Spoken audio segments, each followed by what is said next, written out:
A very good morning, students. Today we will be going to discuss Unit 1 Communication Skills of Class 9th. We have already discussed first session, that is communication cycle, and 3 are remaining. We will be cover that 3 sections in this video. We'll start with the various methods of communication. I'll just give a brief of communication. Communication means exchanging ideas, opinion, information among people. When we share our ideas, thoughts with others, that comes under communication. There are 3 basic methods of communication. First is verbal, second is non-verbal, third is visual. Verbal communication. Verbal communication involves the use of words in delivering the intended messages. Basically, verbal communication has 2 forms, oral and written.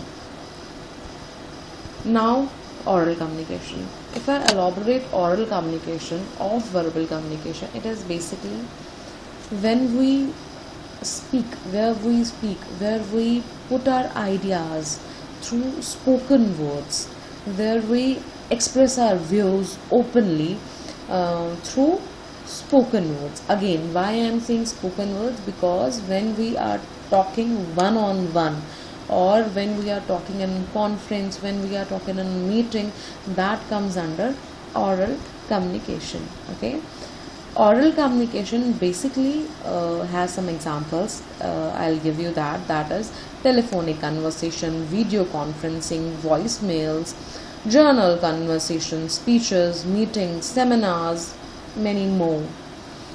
There are some factors that determine the effectiveness of an oral communication, and those are basically pace. First one is the pace. It means how fast or how slow you speak.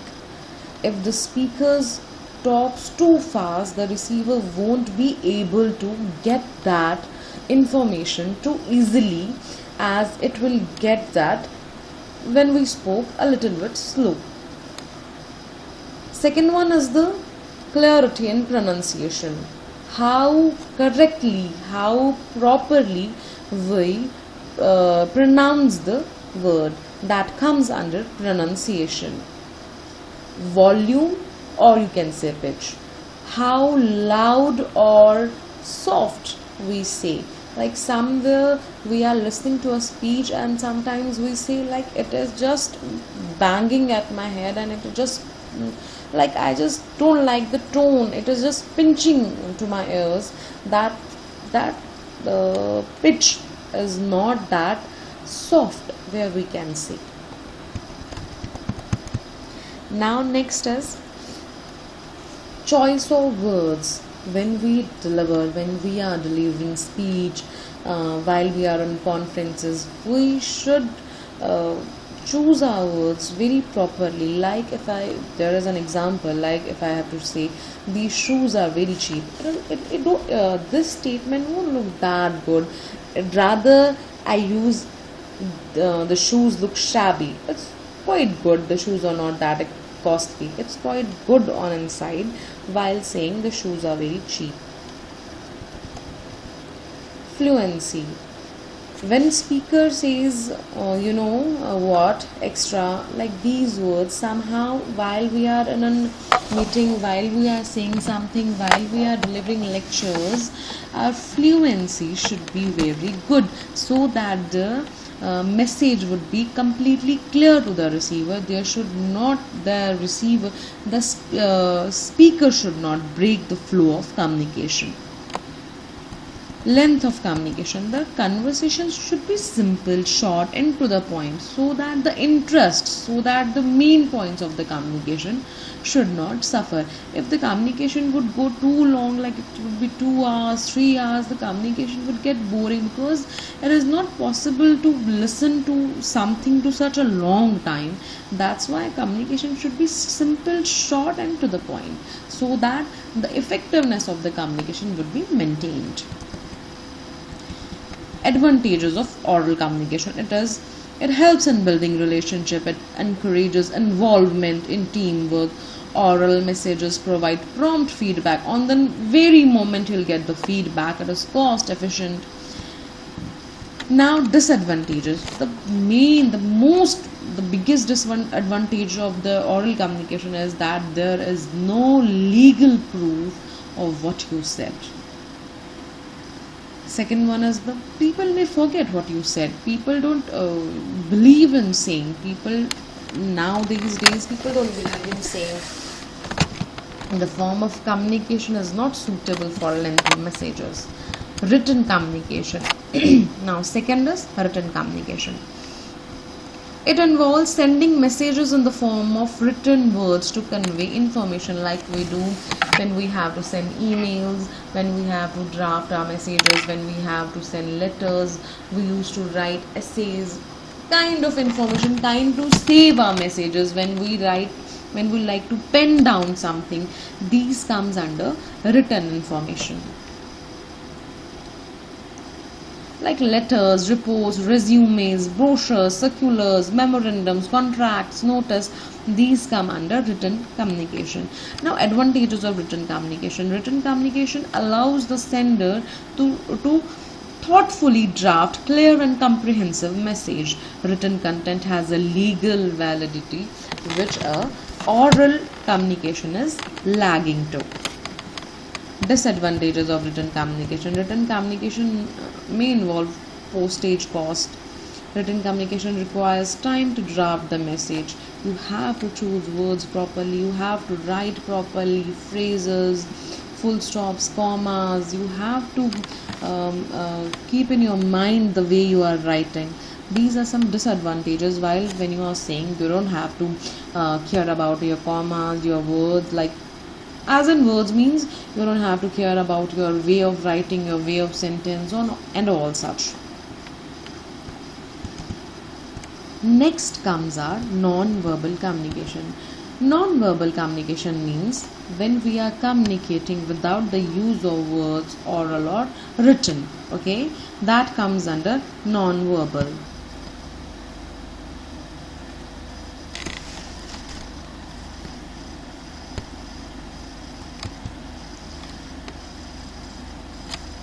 Non-verbals, basically non-verbal communication is communicating without the use of words, oral, writtens.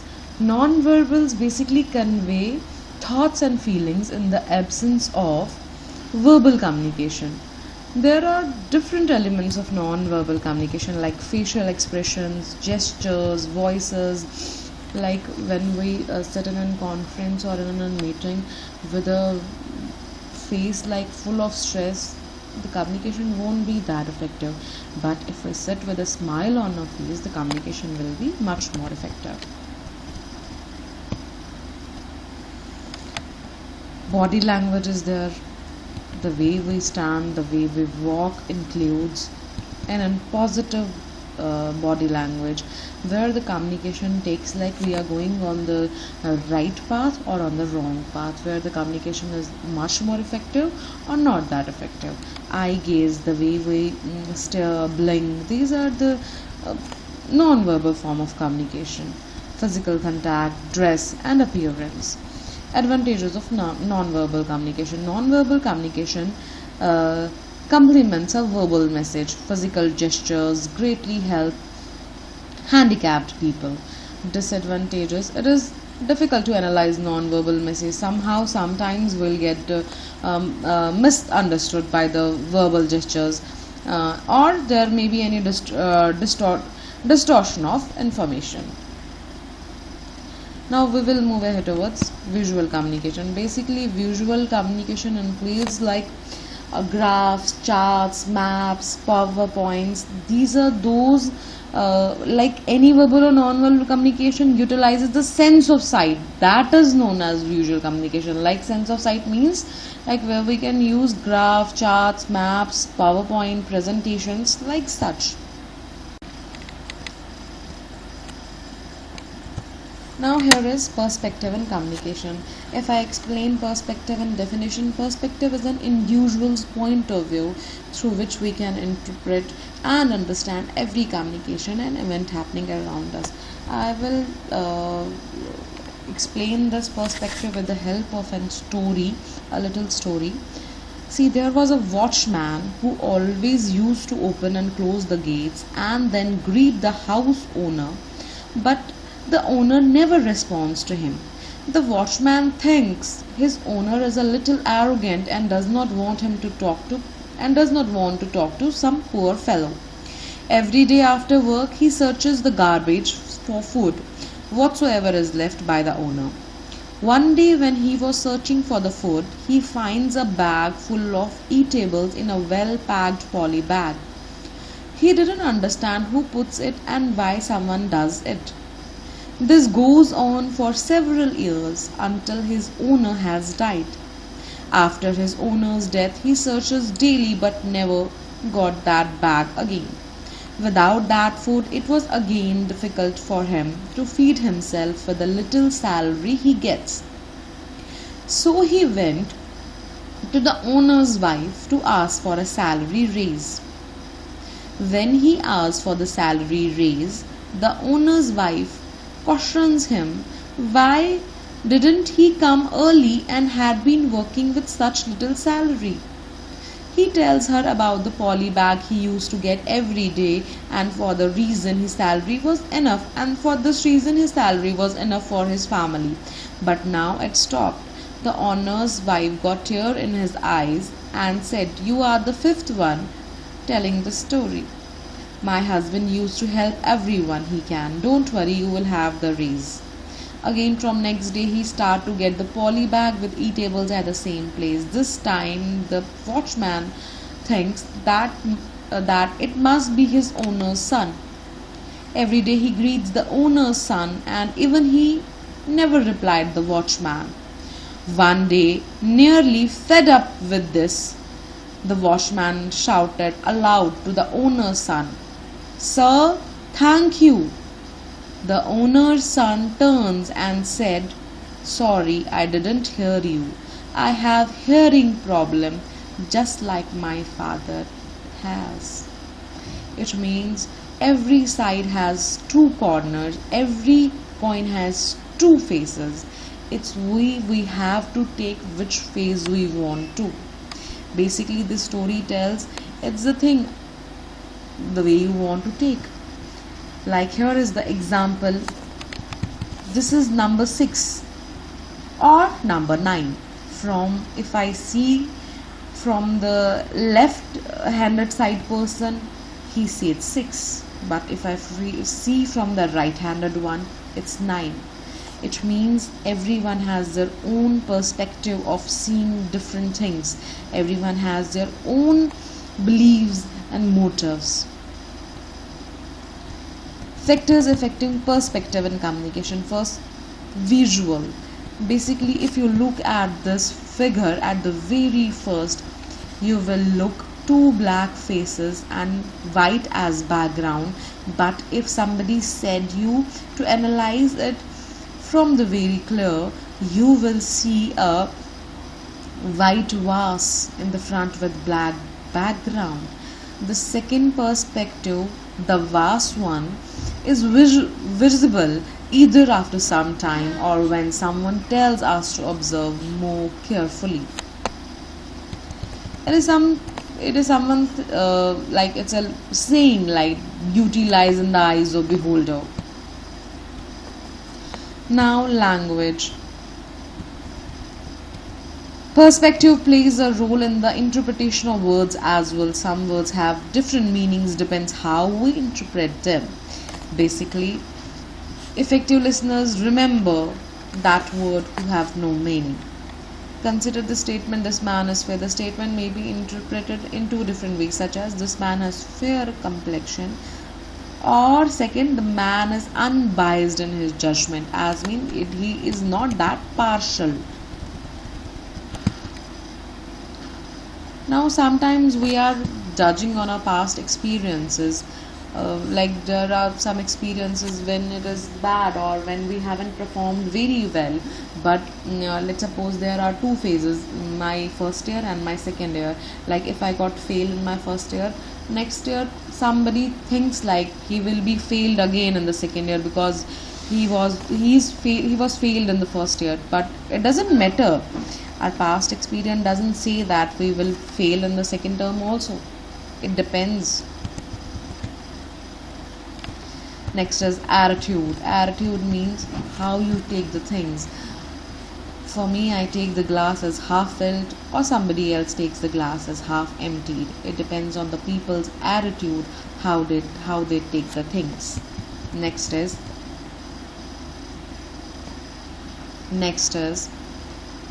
prejudice. Prejudice is an idea or opinion that is not based on fact, logic, or experiences. It is somehow when people, it is considered as a negative attitude when we are filled with the things that he is wrong and I take him wrong in any circumstances. If he is right, still I take him wrong because I felt that, I meant that, my opinion is only that I take him only wrong in a wrong sense. Environment. Like the way we speak with our parents, we don't speak the same way we do with our friends. So somehow it depends upon the environment also. Environment make us to feel like where we have to talk, like in what manner we have to talk, like it depends on environment also.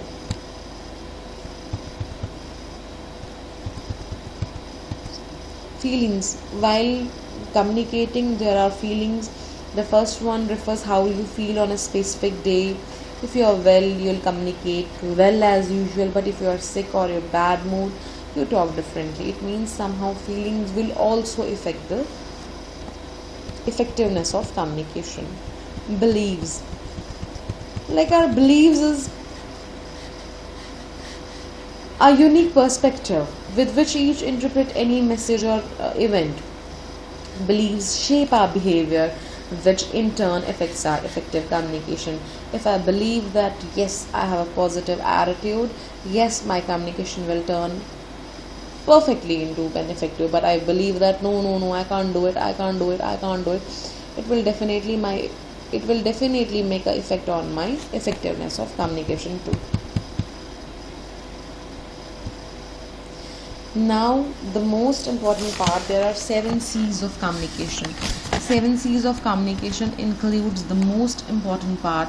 There are 7 elements of communication which are properly known as 7 C's of communication.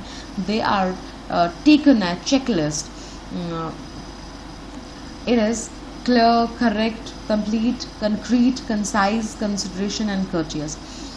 Basically, when we are communicating with somebody, our message should not be confusing. It should be very clear to the point. Like there should not be a need of saying like I didn't meant this or I meant like that. It should be very clear that what I want to say, same point of view, same impact should be on the receiver's mind also. Next is correct. The message should be free of any grammatical and specifical spelling mistakes. Also, the facts mentioned should be relevant and accurate. Like the message, what I am writing or what I am sending, it should be correct and it should not have any kind of mistakes in it to make the communication very effective. Next is complete. Message should be complete. A message should include the related information, record information, because if the communication is not complete, if the message is not complete, the feedback won't come in an appropriate manner the way we want to. The communication won't be that effective if the message is not that complete. Now next is concrete. The content should be supported by facts and figures rather than myths and rumors, rather than my opinions, rather than perspectives. It should have facts and figures in it, not faiths. Concise. The message should be precise and to the point. A short and brief message helps to retain the receiver's attention and save time. As I told you earlier, like if the communication is too long and if the